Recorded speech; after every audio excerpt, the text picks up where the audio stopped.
આગ ઓગતી ગરમીનો સામનો કરવો પડશે।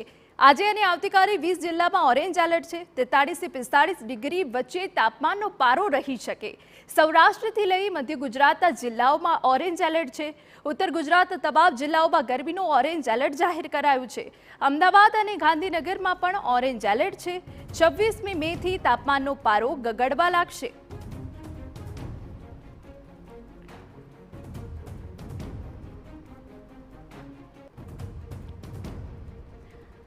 બનાસકાંઠા, સાબરકાંઠા, મહેસાણા, પાટણ, અમદાવાદ, ગાંધીનગર, સુરેન્દ્રનગર, વડોદરા, આણંદ, અરવલ્લી, ખેડા, જૂનાગઢ, ભાવનગર, કચ્છ, બોટાદ, પંચમહાલ, દાહોદ, મહીસાગર, છોટાઉદેપુર આજે વિસ્તારો છે કે જિલ્લાઓ છે કે જ્યાં હીટવેવની આગાહી છે, એટલે કે આગામી 48 કલાક ખૂબ ભારે છે। એમાં અમદાવાદ, ગાંધીનગરનો પણ સમાવેશ થાય છે।